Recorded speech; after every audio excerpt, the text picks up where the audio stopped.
नमस्कार मित्रों, मैं हूं डॉक्टर हरिनिवास और आप सुन रहे हैं वैराग्य शतक। मृत पिंडो जल रेखया वलयितः सर्वोप्ययम ननु अणु रंगीकृत्य स एव संयुगशते राज्ञां गणैर् भुञ्जते तद यद्युर्ददते थवा न किमपि क्षुद्रां दरिद्रां भृशं दिग्दिगतान् पुरुषाधमा धनकणं वाञ्छन्ति तेभ्योऽपि ये।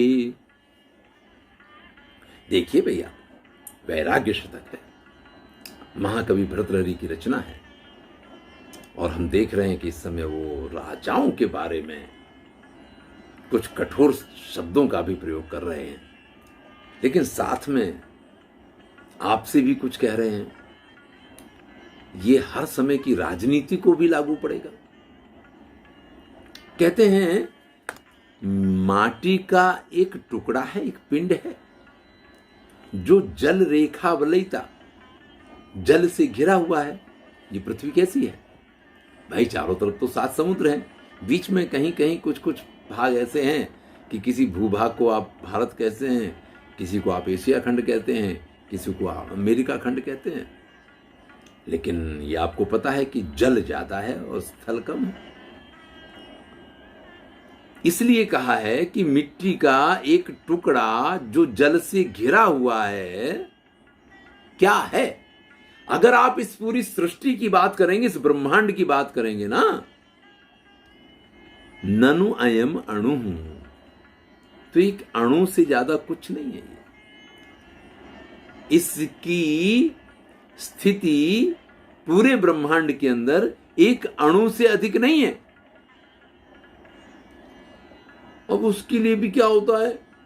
रंगी कृत्य सएव संयुग सतही, हजारों राजा लोग अपनी अपनी तरीके से अरे लड़ेंगे, भिड़ेंगे, कभी संधि करेंगे, जो कुछ उनसे बनेगा वो कर करके और उसका उपभोग करते रहते हैं। भैया राजा लोग क्यों? भाई राजा तो करते हैं, लेकिन एक राजा कितना उपभोग कर पाएगा? उस राजा के माध्यम से उसके मंत्री, उसके सेवक और प्रजा सभी तो इस पृथ्वी का उपभोग करते हैं। तो कोई एक राजा इसका स्वामी ऐसा तो माना नहीं जा सकता है। फिर भी वो ये मानता है कि मैं भारत देश का प्रधानमंत्री हूं, मैं अमेरिका का राष्ट्रपति हूं, मैं इस देश का ये हूं, तो वो अपना एक वर्चस्व तो मानता ही है। तो यहां महाकवि भर्तृहरि कह रहे हैं कि भैया ये पृथ्वी कैसी है? जल से घिरा हुआ एक मिट्टी का ऐसा टुकड़ा है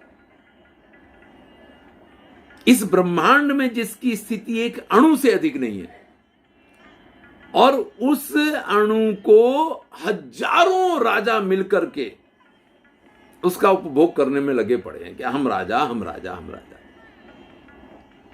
चलो भैया, अगर आप राजा हो गए हो तो प्रजा के कल्याण की आपकी जवाबदारी बनती है। तद यद युर्ददते थवा न किमपि, लेकिन ऐसे राजा तो कम ही होते हैं जो प्रजा के कल्याण की कामना करते हैं। ध्यान रखिएगा, बहुत कम ऐसे राजा होते हैं जो राम की तरह राज्य करते हैं।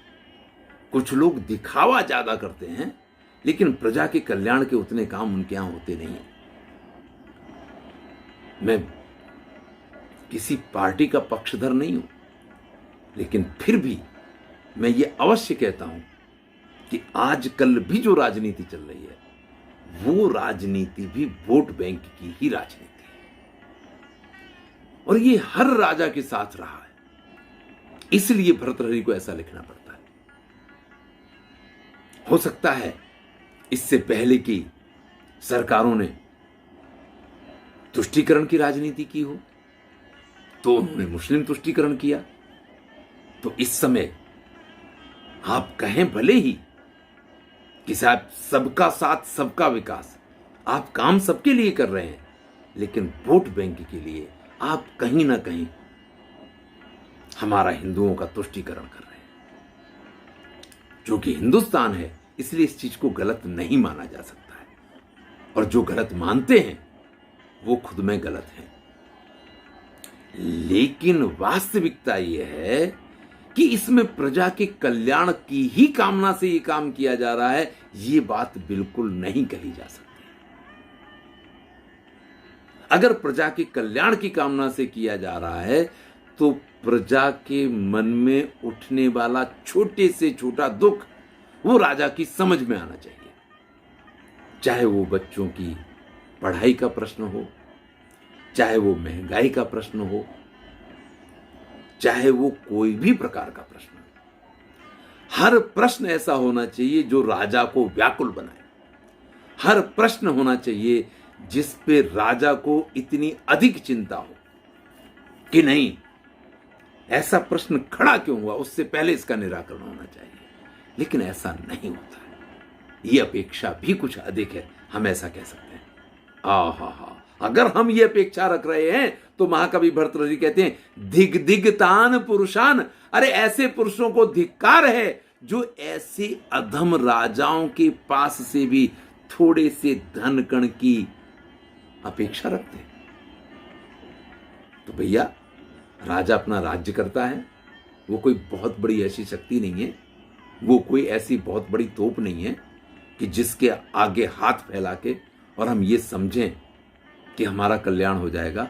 अगर हमें हाथ फैलाना ही है तो उस ईश्वर के सामने फैलाएंगे जिसके सामने ये राजा भी छोटा है।